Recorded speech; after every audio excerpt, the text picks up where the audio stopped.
All right, it is official. Chicago has elected a new mayor. Progressive Democrat Brandon Johnson defeated fellow Democrat Paul Vallis in a close runoff race. He will now take Mayor Lori Lightfoot's seat. Johnson is a teachers union organizer and county commissioner. The city's high crime rates and financial challenges were driving forces in the election. A better, stronger, safer city is something that we're all going to work towards together. And I want to thank the residents of the city of Chicago for putting their trust in our movement. John Byrne is a senior political reporter for the Chicago Tribune. John, a really remarkable race to watch, and we're wondering what it tells us about what voters want as far as the direction of the city. Brandon Johnson is succeeding Lori Lightfoot here, but will maintain some of her progressive policies, and crime has been central to this election. So what will be different considering Lori was kicked out because folks didn't like how she was running things?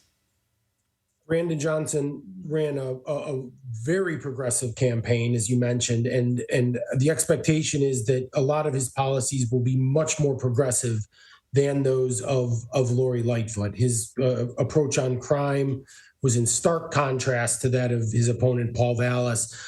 Johnson is calling for a lot of community-based work on mental health and working with community organizations to try to improve relations with police, things like that.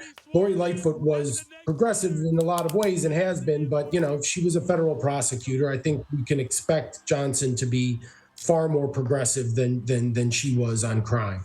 Well, in addition to crime, there are also economic concerns that dominated the campaign. Tell us about how Johnson plans to address those issues in Chicago.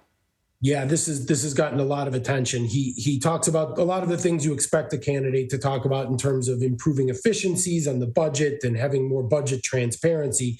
But he also talks about raising $800 million through a series of revenue-raising opportunities for things like a corporate head tax. He says suburban people who work in Chicago should be paying their fair share. So he wants corporations to have a tax for their employees.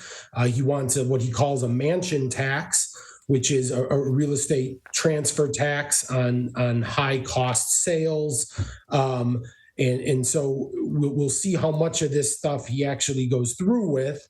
But he's looking at some very progressive ways to raise money, and critics are concerned that this could drive corporations out, while his supporters say, well, the corporations have been getting kind of an easy ride for a while, and it's time we finally make them pay their share of things here in the city. And then what about Lori Lightfoot? There was so much excitement when she was initially elected, the city's first Black woman and openly gay mayor, but things went wrong. So in the end, what will be the legacy of Lightfoot?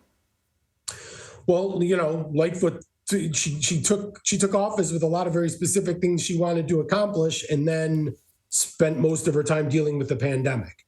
So I think the giving her the benefit of the doubt view is that she was dealt an extraordinarily bad hand and an extraordinarily strange hand to deal with.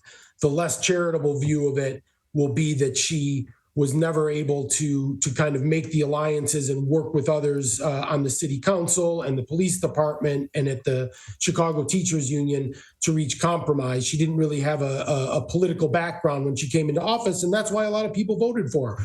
But her critics will say that she was ill-suited to kind of work with those people, while her supporters will say this was the worst time ever to be mayor, and she did a great job of getting the city through the pandemic. Yeah, we know she's been characterized as having a very tough negotiating style, for many of the reasons you've just spelled out. We'll see if Brandon Johnson replicates or tries to approach issues differently. John Byrne, thank you very much for joining us. Thank you.